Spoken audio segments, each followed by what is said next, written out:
We were discussing earlier that we read a couple of tweets.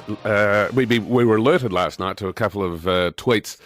One from an account that said it was Daniel Motlop, a former footballer who played 130 games for the Kangaroos in Port Adelaide. The first said, "My oldest son goes to school today and gets told by another kid he can't join in soccer because he is Aboriginal." And was also told, presumably by another student, because my dad is a policeman and he locks Aboriginals up. And Daniel Motlop then tweeted, "What are some of you people teaching in your house?" We're joined by Daniel Motlop. We're grateful for your time, Daniel. How you going, mate? Good. Just confirming that they were tweets from you? Yeah, that was me. How old's your oldest son? He's nine. And he was seriously told by another kid that he couldn't join in soccer because he's Aboriginal.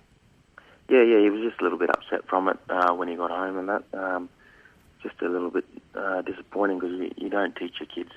You don't teach your kids to grow up and how to react to these things, and because you don't expect it to happen these days. So the fact that he was upset, sort of made me a little bit angry. But it's not the other kid's fault either. It's about what's coming, I suppose, out of the home and what he hears people talking about, I suppose.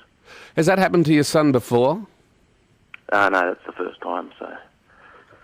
So do you think it is somehow related to the events that started last weekend? Yeah, obviously someone's overheard something, and with all the stuff in the media at the moment, and it's about teaching people, I think, and making sure it doesn't happen again. Is he the only Indigenous kid in the school?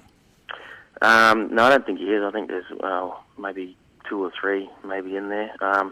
It was at after school care, that's run by the school, and it's just disappointing, I suppose.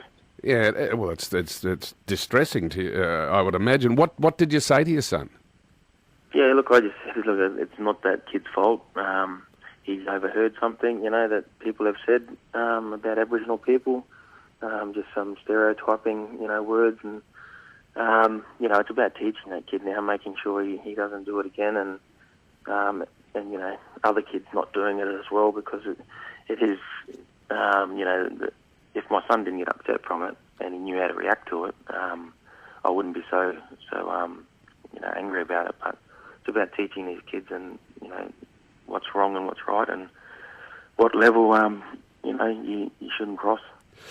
Well, what a wonderful attitude. Do you raise it with the school, Daniel, or do you just sort of have that chat with your son and shrug it off? Well, you just have the chat, and you just make sure, if it was his mate or something that wasn't messing around, maybe it's a little bit different.